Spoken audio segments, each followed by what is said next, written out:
Good morning. I'd like to call to order the House Committee on Housing public hearing for Friday, February 7th. It's 9 a.m. in the morning on the dot, and we are in conference room 430 here. Thank you for joining us in person and on Zoom. Before we jump into our agenda, just some housekeeping notes for those who are here to testify. We will, in order to allow as many people as possible to testify, we'll have a 2-minute time limit per testifier. Because morning hearings must adjourn prior to floor session, it is possible that not all testifiers may have the opportunity to testify. In that event, please know that your written testimony will be considered by the committee. For those on Zoom, please keep yourself muted and your video off while waiting to testify, and after your testimony is complete. The Zoom chat function will allow you to chat with the technical staff only. Please use the chat function only for technical issues. If you're disconnected unexpectedly, you may attempt to rejoin the meeting. If disconnected while presenting testimony, you may be allowed to continue if time permits. Please note that the House is not responsible for any bad internet connections on the testifier's end. Please avoid using any trademarked or copyrighted images, and please refrain from profanity or uncivil behavior. Such behavior may be grounds for removal from the hearing without the ability to rejoin. But we always have amazing and nice, kind testifiers here in housing, so I don't think we'll get to that point. That said, first item on the agenda is HB 1432 relating to housing. Vice Chair for the testimony. HHFDC in support. Thank you. Anyone online or in person wishing to testify on this matter before us? Seeing none, Chair. Members, any questions? All right, seeing none. Next item on the agenda is HB 1428 relating to housing. Vice Chair for the testimony. HHFDC in support. Thank you. Hawaiian Community Assets in support. Hawaiian Community Assets, Chelsea Evans in support.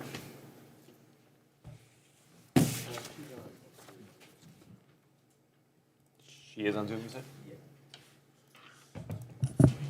said? Ms. Evans, are you on Zoom? There you are. Aloha. Aloha. Thank you for having me. Yes, my name is Chelsea Evans. I'm with Hawaiian Community Assets, the executive director here. We are Hawaii's largest HUD-certified housing counseling agency, serving residents statewide. Definitely here to support this bill. As we all know, Hawaii is in a housing crisis. And while we are increasing affordable housing projects, many of these developments, both for renters and home buyers, are requiring financial education workshops before they can move in. But without funding, our agencies that provide this education, HUD-certified education, are struggling to kind of meet the demand. We also know that affordable housing isn't just about building units, but making sure that families can be able to qualify to move in and sustain their living arrangement.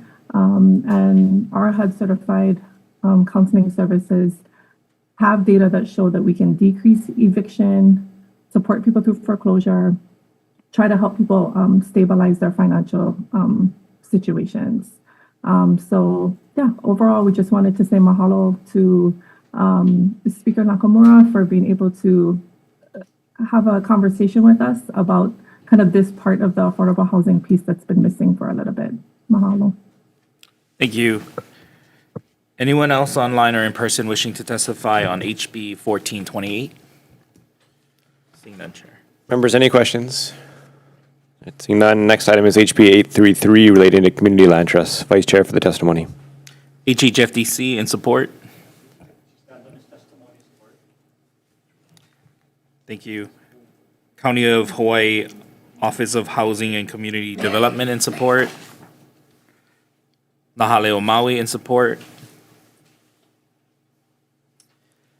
Kohala Community Land Trust in support.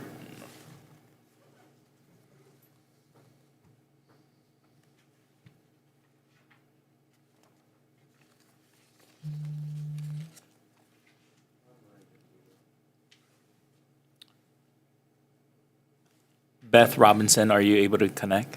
Can you hear us? I can, thank you. Thank you for the opportunity to just be present today, and thank you all so much for your support of the Community Land Trust model. We are the newest of the now 6 active community land trusts in Hawaii. We have done this not by ourselves, but very much with the support of the other operating community land trusts. And so we just wanted to add our voice to say that everything that the legislature can do to support the community land trust movement is going to prevent the need to keep supporting new affordable housing in the future. It will keep a base of the housing stock affordable in perpetuity. It's truly community governed and run. And we would hope that you would also consider adding community land trust in the Kohala Community Land Trust to the others enumerated in the preamble to this really wonderful bill. Mahalo. Thank you. Lahaina Community Land Trust in support. Aloha committee, thank you so much for hearing this bill. My name is Autumn Ness. I'm the executive director of the Lahaina Community Land Trust. A few quick examples of why this is so important and some details about how to ensure it's actually useful. In Lahaina CLT's case, a large portion of our initial funding came from county funds. That was $15 million of entirely reimbursable grants. So I have to come up with $15 million in order to spend and get reimbursed by the county. I have spent months piecing together an internal line of credit so we don't have to pay market rate interest on a loan, and negotiating a below market line of credit with a bank, but that required us to find a larger partner to back our line of credit and then buy the interest rate down for us, bringing our interest rate down to 2%, which is really, really low, but that's still money that's not going to go into our program work. All of that time is missed opportunities and parcels that we weren't able to purchase because we didn't have the capital at the time, and the pace of real estate is crazy. And it's taken so much time and energy off of our work. The price per unit, when you talk about land and homes, is so big in this work that the cost of capital, even for a short-term loan, is substantial and is less money going toward our work. So really quick while I'm here, a couple of things. For acquisition, depending on the funding source, getting the money back from the funding source to repay this line of credit could take, months. And then for construction, if this line of credit is used to construct a home, the money would be taken out of the line of credit, and then construction happens, and then the money is recouped almost, not entirely because it's subsidized, when the home is sold. So the repayment terms for this line of credit really matter, and a year is likely in a lot of cases not enough. So a 2-year repayment terms would be really, really useful at least. And then the other last thing I want to say is there needs to be a clear path to access this line of credit, like a pre-approval or something, because if the land trust needs to move on an acquisition and still has to go through the application process to access this line of credit, the opportunity to acquire that piece of land may be lost. So predetermining who is qualified to buy this and how they can access it so they can move at the speed of real estate is a really important part of this process and making it successful. Thank you so much. Thank you, Autumn. Next, we got Limby Hawaii in support. Maui Chamber of Commerce in support, and 2 individuals in support. Anyone else online or in person wishing to testify on this matter? Peter Savio, I'm a local affordable housing developer, and I strongly support the trust concept. We have failed at providing affordable housing over the last 60 years. We're going to continue to fail because everybody looks at supply as the solution. Our problem is demand. The only way to control demand is to put the properties in trust for the local workers, where we can control the resale, keep the values tied to income. Everything else you're doing is going to fail. You failed for 60 years, you're going to fail again. You're building rental housing, worst thing you can do in this market unless the rental housing is community owned. All we're doing is making developers wealthy. We're not making our community wealthy. We're giving away our wealth, and it's because you're using a supply model, a supply solution, instead of the problem, demand. Outside demand is driving our price up, has driven it up $700,000 to $800,000. Our affordable houses are not affordable. Everybody's excited because they're cheaper than $1 million house, but a local wage earner cannot buy our affordable homes. It's an illusion. The trust is the hope. Thank you. Thank you. Anyone else online or in person wishing to testify on this HB 833? Seeing none, Chair. Members, any questions? Right. Seeing none, next item on the agenda is HB 1009 relating to the dwelling unit revolving fund. Vice Chair for the testimony. HHFDC in support.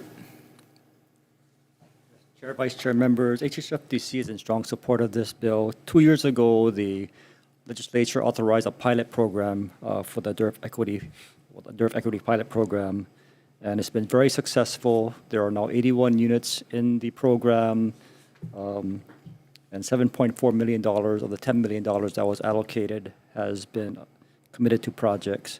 And what's great about this program, making it permanent, is that it can be combined with DERF loans to provide equity for for-sale projects. With this high interest rate environment that we're in, many for-sale projects are stalled. So by putting in some state equity, that could allow those projects to proceed. And again, this is a financially stable, the funds do revolve. When the buyer sells their home, the state gets back its equity and shared appreciation that could be invested into future projects. So we think this is a great program. I'd love to see it be made permanent. Thank you, Dean. D-Bed in support. And one individual in support. Anyone else online or in person wishing to testify on HB 1009? Seeing none, Chair. Members, any questions? All right. Seeing none, next item on the agenda is HB 529 relating to state finances. Vice Chair for the testimony. HHFDC in support.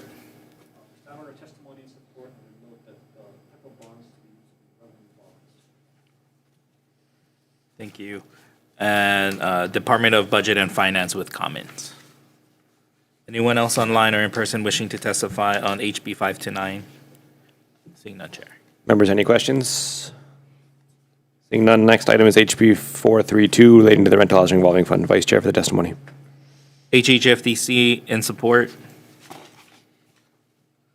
We stand on testimony in support. Just to provide some background, the reason why we're requesting a sub-account is that the way RHF is structured right now is that it prioritizes low-income housing tax credit projects, so for projects at 60% AMI and below.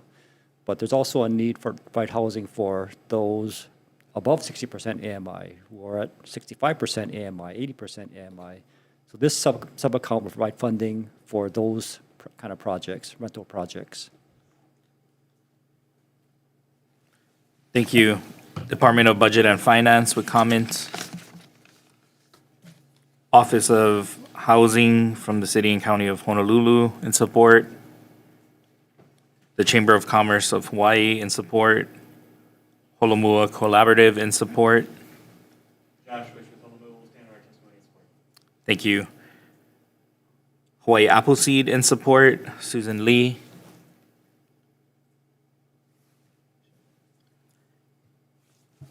Hawaii Yimby in support. Michael's Development in support. Limby Hawaii with comments on Zoom. Hawaii Community Foundation, Title Guarantee, HPM Building Supply, Mana Up, Hawaii Gas, and Tori Richards also in support. Anyone else online or in person wishing to testify on HB 432? Seeing none, Chair. Thank you. Members, any questions? Dean, I have a question for you. And it's okay if you don't have the answer right now, but approximately what is the average per unit RHRF allocation for a Tier 1 project and the average for a Tier 2 project? And I know it's going to vary based on income. For a Tier 1 project, I believe it's about $160,000 per unit. I'd have to get back to you for the Tier 2 project average. Okay. Thank you very much.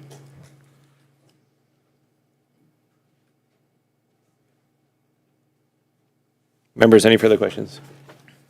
All right. Seeing none.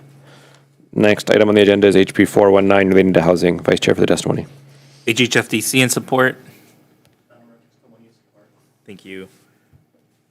Limby, Hawaii in opposition. Grassroot Institute of Hawaii in support. Ted DeFalis of Grassroot will stand on our written testimony in support. Thank you. Maui Chamber of Commerce with comments. One individual in support and 3 in opposition. Anyone else online or in person wishing to testify on HB 419? Seeing none, Chair. Members, any questions? Actually, I have another question, Dean.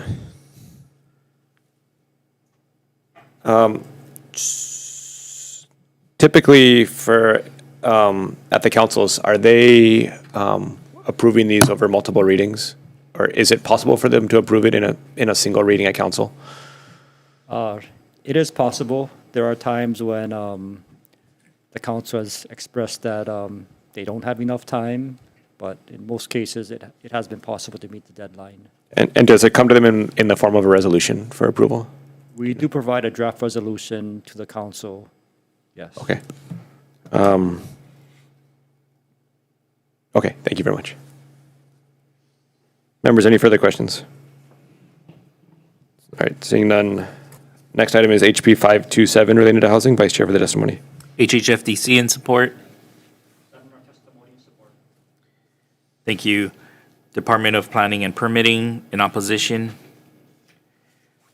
Lahaina Strong in opposition.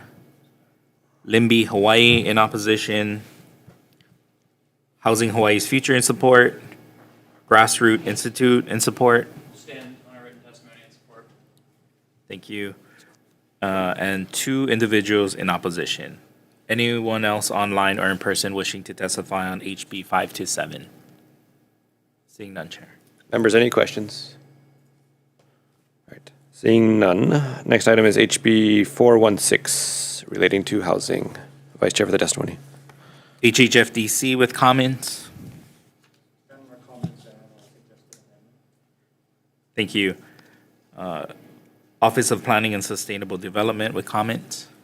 Stand on our testimony with comments and concerns. Thank you. Department of Planning and Permitting in opposition. Hawaii Appleseed in support. Lahaina Strong in opposition. Housing Hawaii's Future in support. Grassroot Institute of Hawaii in support. Stand on our written testimony in support. Thank you. Maui Chamber of Commerce in support. And 2 individuals in opposition. Anyone online or in person wishing to testify on HB 416? Seeing none, Chair. Members, any questions? I have a question for OPSD, Mary Alice.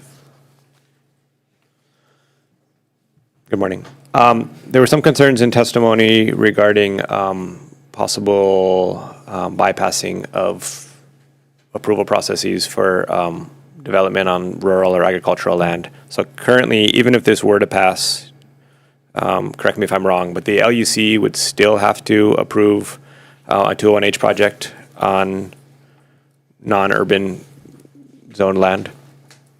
Yes, as the law currently stands, they would have to do, unless it's less than 15 acres, they'd have to do a district boundary amendment. And then if it's already designated as IAL, that adds another layer of protection for those lands. Okay, thank you so much. And then question for Dean.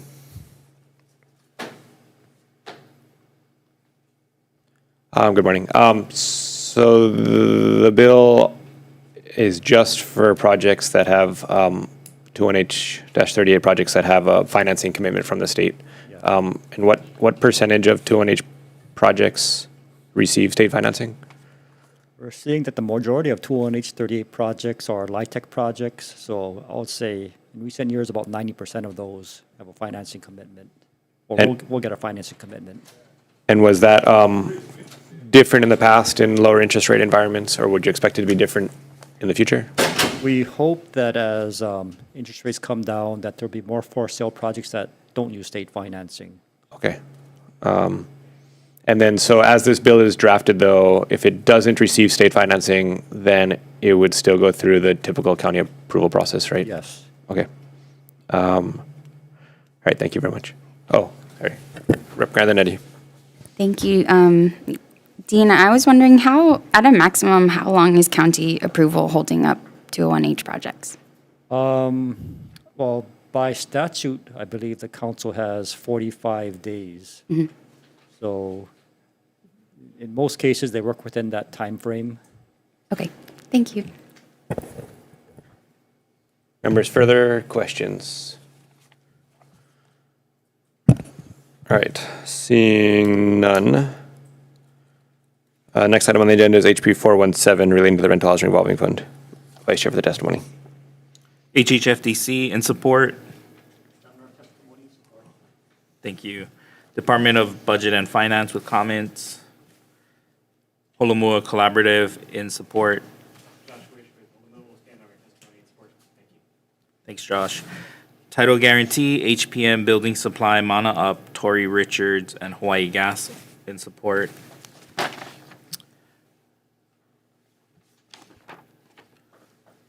Anyone else online or in person wishing to testify on the matter before us? Seeing none, Chair. Members, any questions?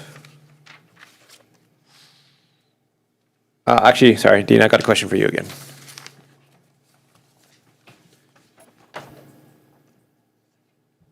Your testimony referenced that because this could be used for sale projects, that there needs to be more of a distinction possibly between this new sub-account and DERF. Yes. Could you elaborate a little bit on? I guess historically, RHRF has been used for rental housing, hence its name, while DERF has been used for broader purposes such as for sale housing. So by allowing for sale RHRF to be used for sale housing, it seems a misnomer with its name, and two, it seems like projects could apply for either RHRF or DERF for sale financing, which is, well, it's nice to have options, but I think it's good to help consolidate into one fund also. And could there be value in RHRF being utilized possibly for, like, if a project has mixed for sale and rental? Right now, are they like possibly splitting fund types for or splitting the project into to take advantage of both funds? And could there be an advantage to RHRF having more flexibility? We don't see many split for sale and rental projects. There are some, and in those cases, typically the for sale side is just privately financed, but I suppose RHRF could be used to provide financing for the for sale side also. Okay. There's a mixed project. Okay, that's helpful. Thank you. Members, further questions? Seeing none. Next item on the agenda is HB 418, Vice Chair for the testimony. HHFDC with comments. Just like to note that with respect to a working group for our qualified allocation plan, we do have a working group that we're standing up, and the meeting invites went out, and we're having our first meeting, I believe, in 2 weeks. So perhaps there's not a need to establish a working group. Thank you. Thank you. Office of Housing, City and County of Honolulu with comments. The Chamber of Commerce Hawaii in support. Holomua Collaborative in support. Thank you. Maui Chamber of Commerce in support. Limby, Hawaii with comments. Mana Up and Title Guarantee in support. Anyone online or in person wishing to testify on HB 418? Seeing none, Chair. Members, any questions? Yes, Rep. Grandinetti. My question is for Dean. Can you share a little bit about the makeup of the new working group? The new working group will be open to any member of the public. So We sent out emails to those who use LIHTC. It went out to the housing chairs and other stakeholders involved in housing. But it's on our website, the meeting notice, anyone can attend. That's exciting. Thank you. Members, further questions? All right, seeing none. Next item on the agenda is HB 1411 relating to housing preference. Vice Chair for the testimony. HHFDC with comments. Thank you. Anyone online or in person wishing to testify on HB 1411? Seeing none, Chair. Members, any questions? Yes, Rep. Muraoka.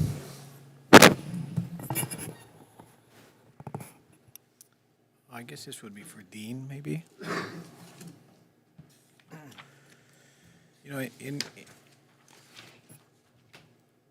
for the preference, what happens if that individual should change their job? That's a good question. I think that's something we'd have to address in administrative rules where they could stay there for a period of time, but then they might have to leave. Okay, and then just a follow-on. How long would they have to be at their current job in order to qualify? Again, that's something we probably would have to address in administrative rules. Right now, there is no minimum requirement. Thank you. Members, further questions? Seeing none. Next item on the agenda is HB 374 related to housing. Vice Chair for the testimony. HHFDC with comments.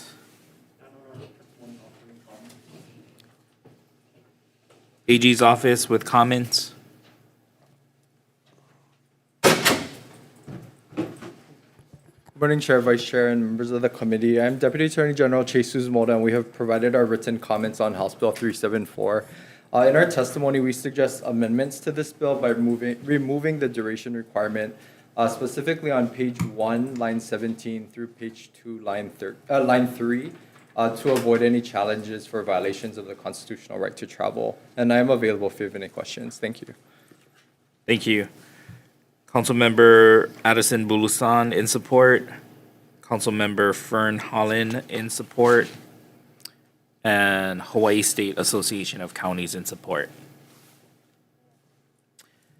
Anyone else online or in person wishing to testify on HB 374? Seeing none, Chair. Members, any questions? No. Oh, yeah, sorry. Seeing none. Next item is HB 373 relating to housing. Vice Chair for the testimony. HHFDC in support. Thank you. Maui County Council Chair Alice Lee in support. City and County of Honolulu Office of Housing in support. Thank you. Anyone else online or in person wishing to testify on HB 373? Seeing none, Chair. Members, any questions? All right. Seeing none. Last item on the agenda, HB 1492 relating to affordable housing. Vice Chair for the testimony. HHFDC in support.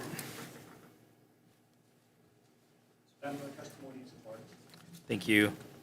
AARP in support. Limby Hawaii in support.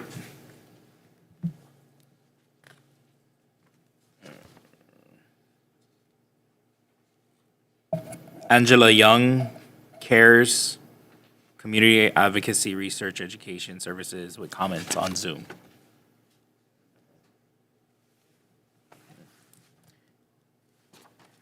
And 3 individuals in support. Anyone else online or in person wishing to testify on HB 1492? Seeing none, Chair. Members, any questions? Mr. Savio, did you want to come testify?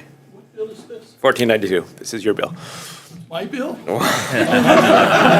It's a bill some senators are working on. Not mine. Is it on, this is on the trust? Yes, we will give you the opportunity to testify if you'd like. We definitely have to solve our housing crisis. We should have learned from the last 60 to 70 years, building is not a solution.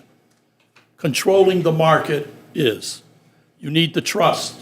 The trust is the foundation from which we can build a solution to create an affordable market where housing will be affordable forever.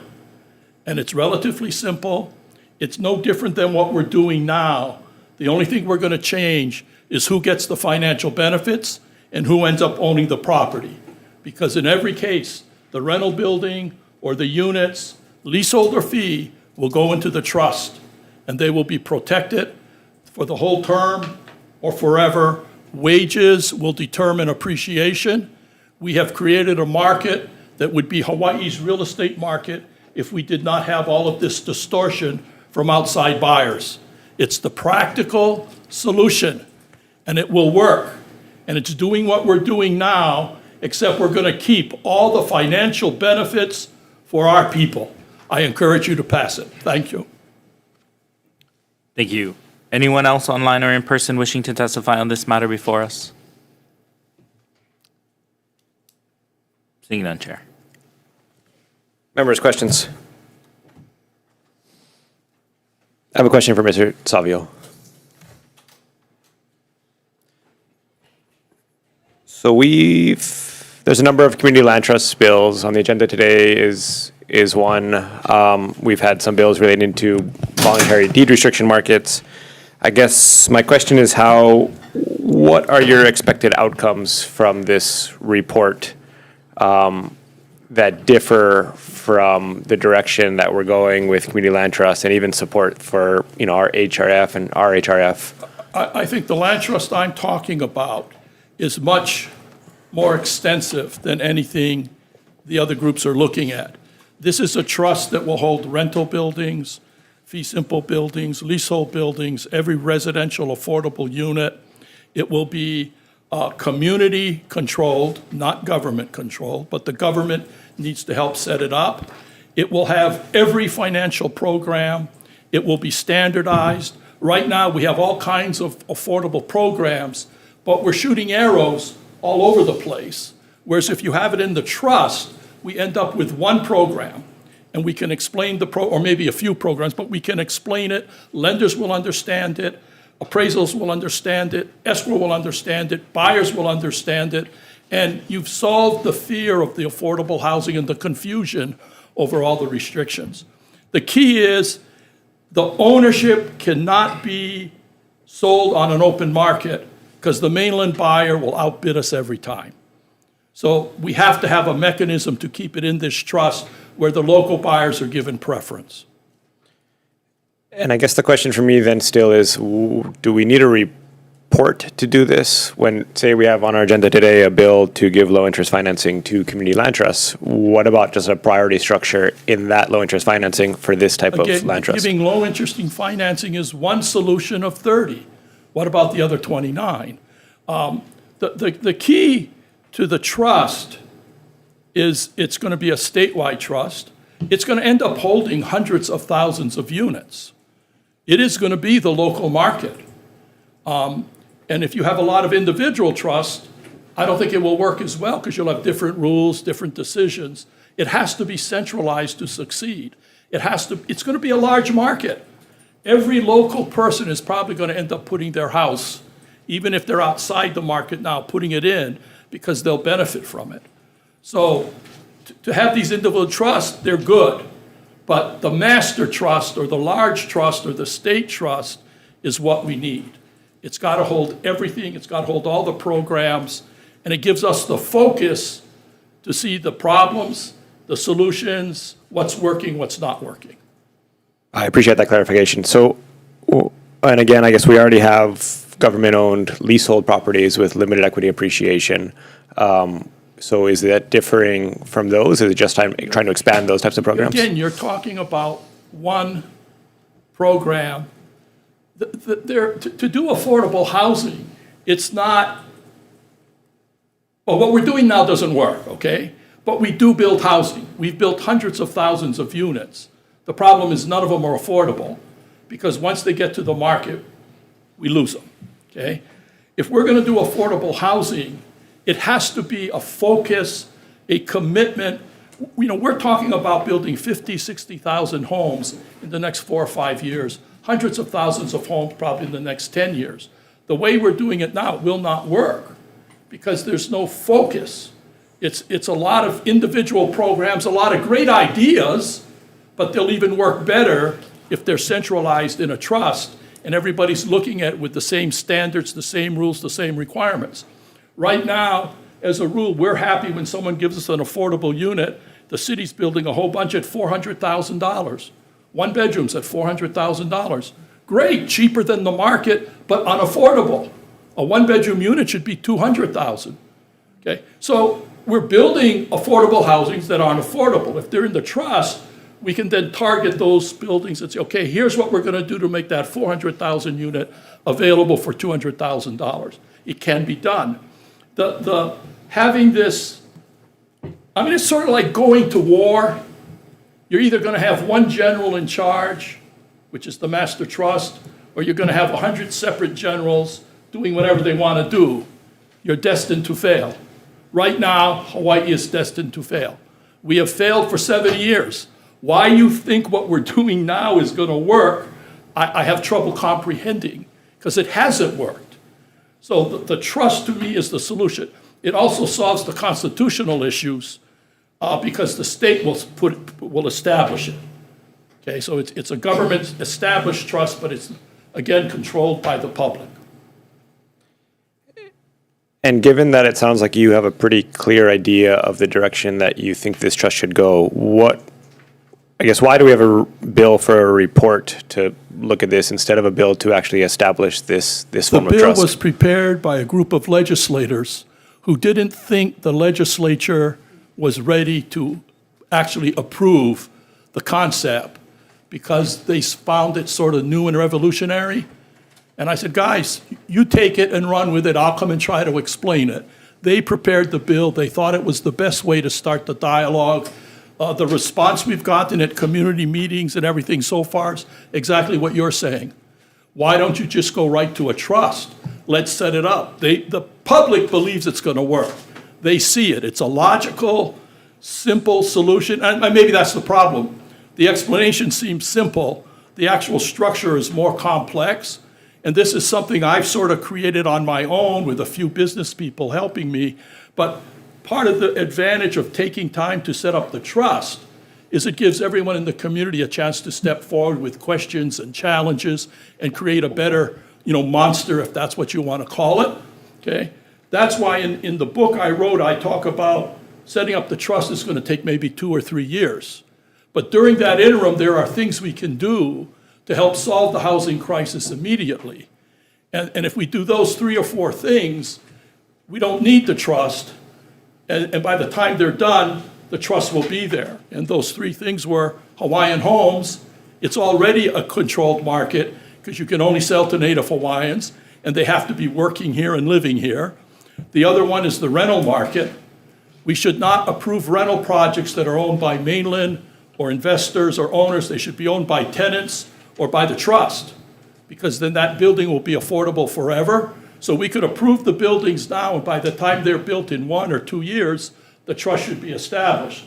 The third one is Section 8. Section 8 is a home ownership program.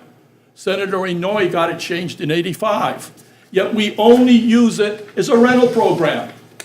If we had used Section 8 as a home ownership program, we would have 30, 40,000 Section 8 tenants owning their homes today, paid off, because they would have started in '85. We missed the opportunity because we're asleep at the wheel. And I've complained about that for years, but nobody gets excited about it. The reality is it's part of the solution. So it's not one thing, it's 100 different programs all in one place, all with the same vision. It's sort of what Singapore did, where they have a department that's all about housing. That's their job, right? That's what has to happen. Thank you, Mr. Savio. Members, further questions? All right. Appreciate your enthusiasm. All right. Seeing no further bills, we are going to recess briefly.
All right, reconvening our 9 a.m. public hearing for the Housing Committee for decision-making. For the first item on the agenda, HB 1432 related to housing, I recommend that we move forward in HD1 with technical amendments for clarity, consistency, and style, and with a defected date. Members, any discussion or questions? Seeing none, Vice Chair for the vote. Voting on HB 1432, the recommendation is to pass with amendments. Chair and Vice Chair vote aye. Rep. Cochran is excused. Rep. Grandinetti. Aye. Rep. Keela is excused. Rep. Kitagawa. Aye. Rep. Lachika. Aye. Rep. Muraoka. Rep. Perrick. The recommendation is adopted. Thank you, Vice Chair Miyake. Next item is HB 1428 related to housing. I recommend that we move this out with a defected date and blank out the appropriation in the bill. Members, any discussion? Oh, sorry, blank out the appropriation and reference the appropriation value in the committee report. Yes, Rep. Perrick. 1428? Yes.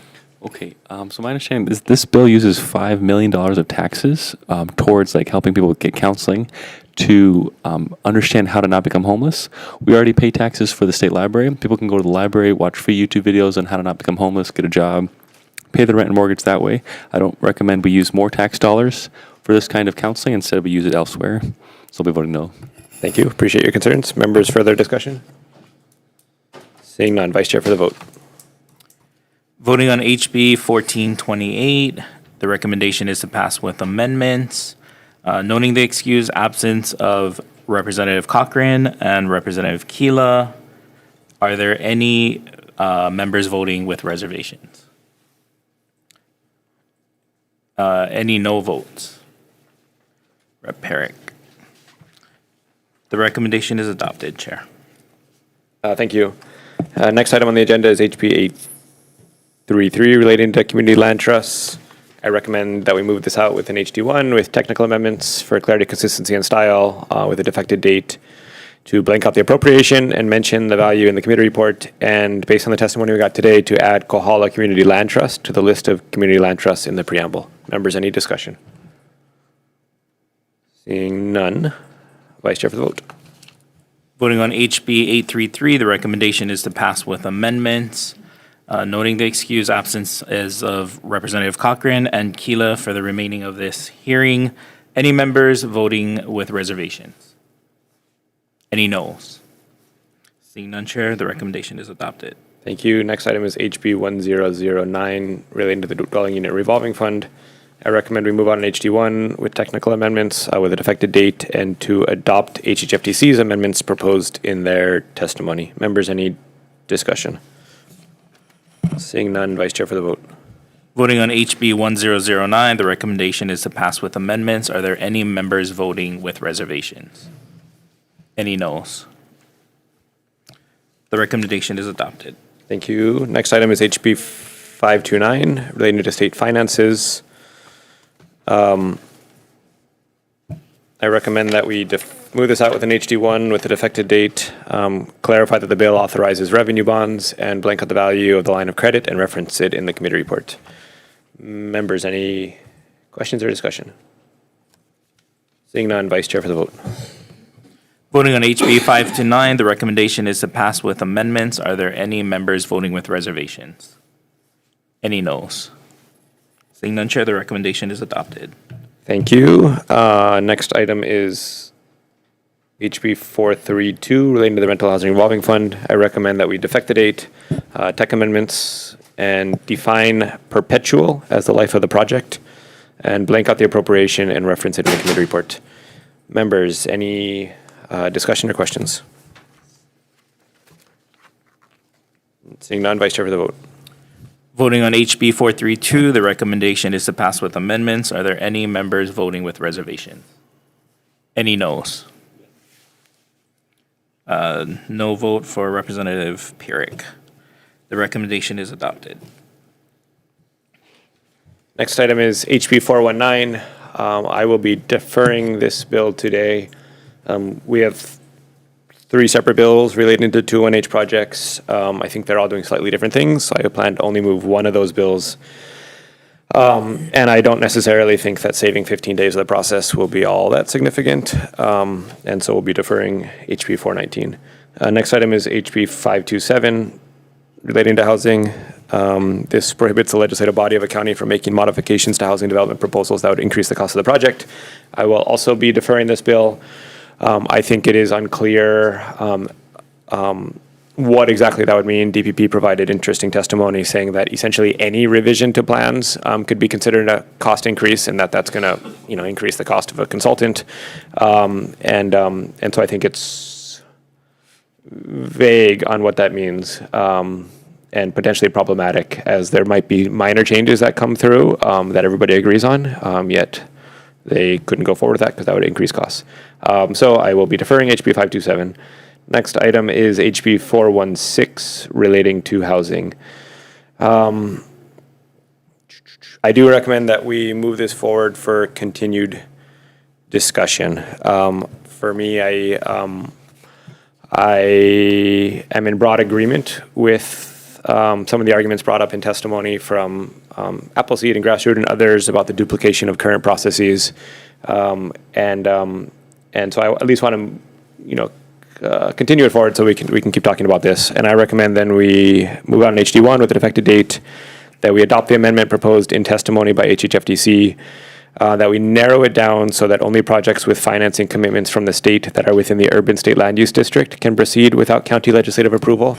I think there's a big difference between projects in our urban area compared to rural agricultural land, and I think certainly counties need authority for, county councils need the authority to review those not in the urban district. And then also give the planning director the authority to reject a permit within 30 days, but only based on infrastructure. So they, again, planning director would have the ability to reject, but only if there's a lack of infrastructure. And that's all. Members, any discussion? Yes, Rep. Grandinetti. I am going to be voting no on this measure. Having heard from HHFDC that county approval is typically happening within the 45-day period, I don't see that as a significant barrier to construction, but I do think that those 45 days and that engagement with the legislative body can be leveraged by community to significantly improve projects. And at Ku'ilei Place, county involvement resulted in an increase of 105 affordable units that went from 24% to 35%, and it doubled the period where the developer had to offer units first to Hawaii residents. So I think that's a really important arena for the counties and the community to play a role. Thank you. Thank you very much. Appreciate your concerns and your comments. And I just want to clarify my own position here. I'm not necessarily as concerned about the 45-day time period as about the idea that I think when it goes in front of a legislative body for approval, it's an opportunity for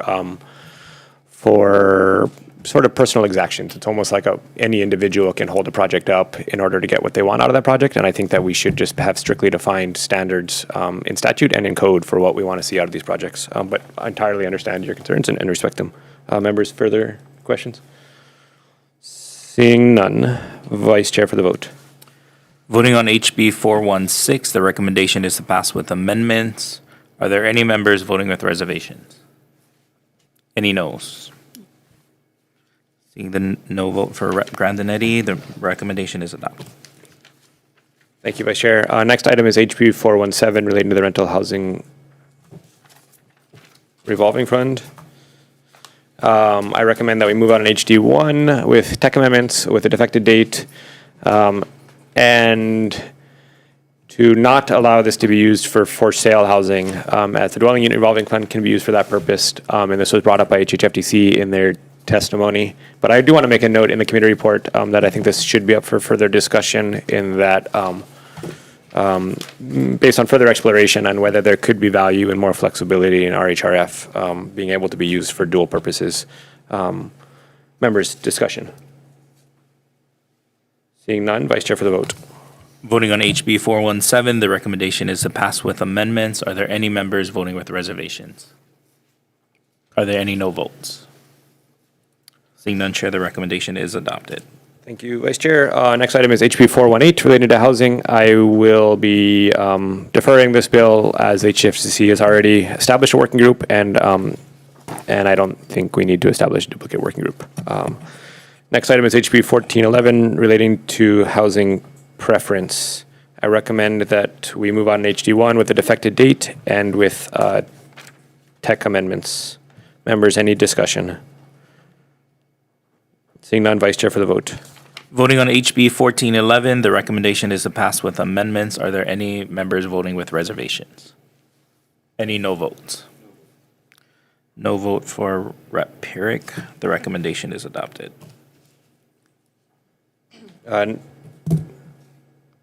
Next item is HB 374 relating to housing. Actually, sorry, recess. Sorry.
There.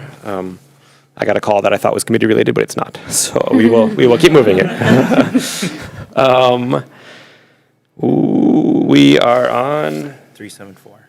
374, HB 374 related to housing. Thank you guys. I recommend we move out an HD1 here with tech amendments for clarity, consistency, and style with a defective date to delete the set aside for state or county workers and delete the returning resident language based on the AG's concerns that that's unconstitutional. And I just want to quote the AG in their testimony here for total, clarity and transparency on why we're moving that. In the testimony, the AG said this preference appears to be a durational residency requirement that may be subject to challenge as violating the right to travel protected by the United States Constitution.